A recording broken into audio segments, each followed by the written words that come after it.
سامعین، اسرائیل اور ایران کی اس جنگ نے ایک چیز اور اسٹیبلش کر دی ہے کہ کسی بھی ملک کی افواج کے لیے اس کے آرمی چیفوں، جرنیلوں، بریگیڈیئروں، کرنلوں، میجروں کی کوئی خاص اہمیت نہیں ہوتی۔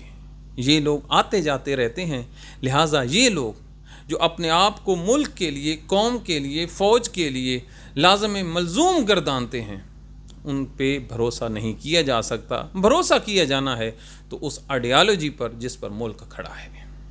آپ ذرا دیکھیے، میں آپ کو 2 مثالیں دیتا ہوں۔ پہلی مثال ہے ایران کی۔ حالیہ دنوں میں اسرائیل نے 6 ٹاپ کے جو ایران کے فوجی کمانڈر ہیں ان کو شہید کر دیا اور اعلان کر دیا کہ انہوں نے ایران کی جو فوج ہے اس کی کمر توڑ دی ہے اپنے خیال کے مطابق۔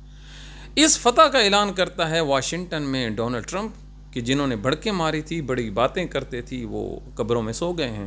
اور پھر فتح کا اعلان کرتا ہے اسرائیل کا جو نیتن یاہو ہے کہ ہم نے ان کو سلا دیا۔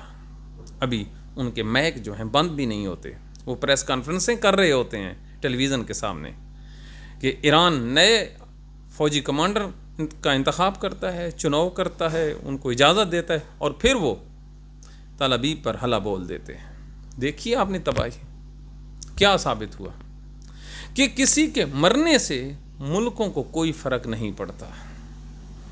یہ جو کلیہ ہے یہ آج سے 1400 سال پہلے اپنایا گیا تھا، لیکن مسلمانوں نے آپسی لڑائی میں اور معمولی باتوں پہ اپنے جو اسلاف ہیں ان کو بھلا دیا ہے۔ ذرا حضرت عمر کی مثال ملاحظہ کریں۔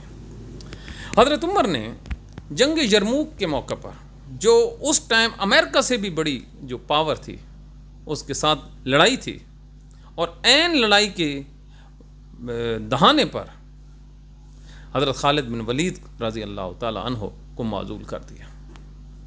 کیوں؟ کہ ان کی نظر میں فوج کی اہمیت ہے، جنرل کی نہیں، آرمی چیف سپہ سالار کی نہیں۔ فتح اللہ تعالیٰ دیتا ہے، اور فتح کا جو ڈر ہے دشمن میں وہ جنرل کی وجہ سے نہیں ہوتا بلکہ پیچھے آرمی کی وجہ سے ہوتا ہے جو پیچھے لڑ رہی ہوتی ہے۔ لہٰذا اللہ تعالیٰ نے جنگ یرموک میں مسلمانوں کو فتح دی۔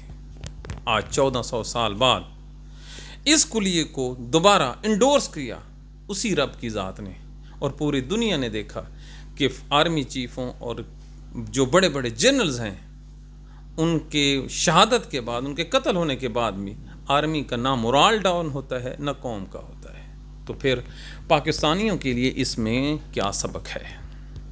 پاکستانیوں کے لیے یہ سبق ہے کہ ان کو بھی شخصیت پرستی سے نکلنا ہوگا۔ ان کو بھی یہ سوچنا ہوگا کہ یہ جو ہر 10 سال بعد اپنے لیے ایک مسیحا ڈھونڈ لیتے ہیں اور پھر اس کے نام کے نعرے بجانے لگتے ہیں، یہ مسلمانوں کی آئیڈیالوجی کے خلاف ہے۔